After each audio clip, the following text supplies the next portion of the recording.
Good morning guys, welcome to Lems Gadget Zone. May nag-avail po sa atin ng Nintendo 3DS.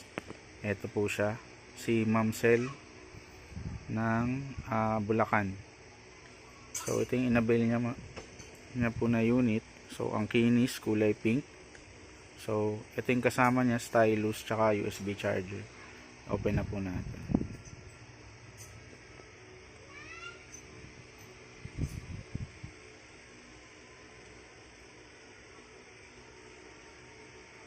Ito na po siya. So ito po yung na-request mo ma'am. Ayan, Zelda. Kasi iba po, unwrap nyo na lang. Katulad nyan, unwrap.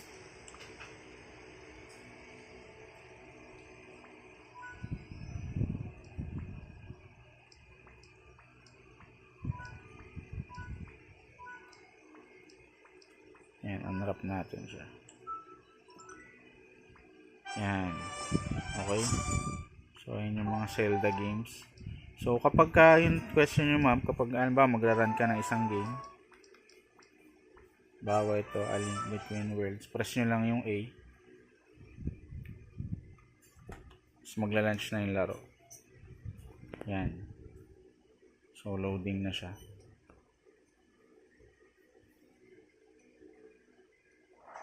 So, ganun lang po. And kapag i-close, press home, tapos close. Okay. Kasi yung tanong nyo ma'am, kapag magbubura na kayo ng laro, punta lang kayo dito sa system settings. Gusto nyo magpalit ng laro, data management, Nintendo 3DS, tas software. Tas makikita nyo po dyan kung ano po yung mga naka-install na laro.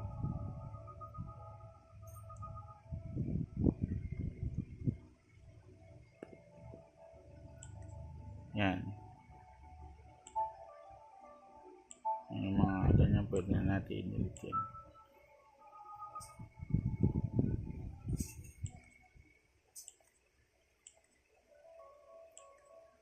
Okay, ganun lang po kapag magde-delete. Tapos back na natin.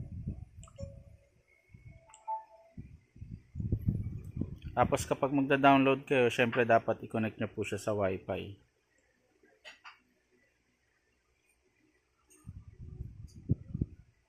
Yan. Pag na-connect nyo na po siya sa Wi-Fi through system settings, pakita na rin natin paano mag-connect sa Wi-Fi. As internet, connection settings, then new connection ka lang. As manual setup, search for access point. Tapos piliin mo lang yung internet na gusto mo. Okay. So, type natin yung password. Once na-type nyo yung password, testing connection na yan. Tapos, maglalabas ng pop-up na yan sa internet. Okay, once na connection successful na siya,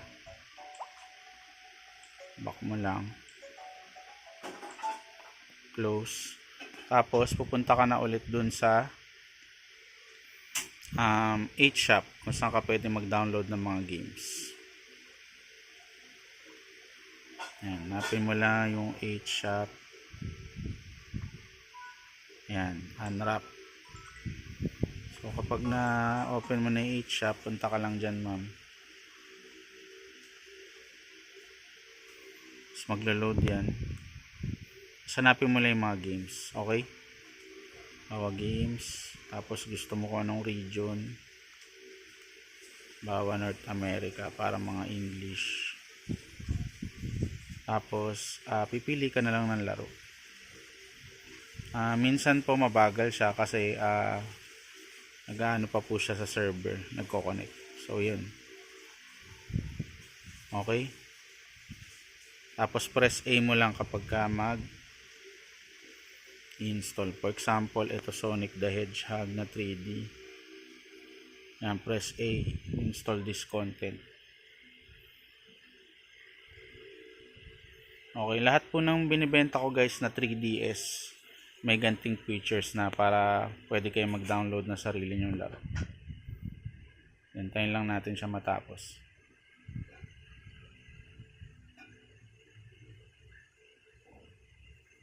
Basta kailangan syempre strong din yung wifi connection, yung mabilis. Yan, para dire-diretso.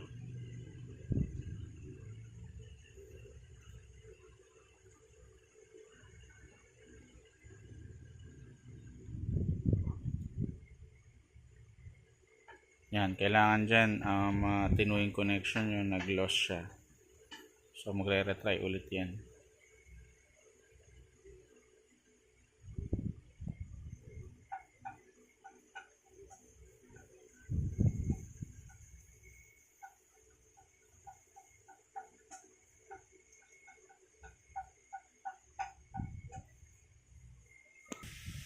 Ayun na po, nag-continue na yung downloading niya. So antayin lang natin. Ayan. So once na na-download nyo, press mo lang yung home. Just close. Pag na-close nyo yung software, ayan, may magpa-pop up na bagong software daw. So ano yun? So 3D Sonic the Hedgehog. Ayan. So ganun lang po kasimple. Okay? So ready for pickup na to. Salamat po.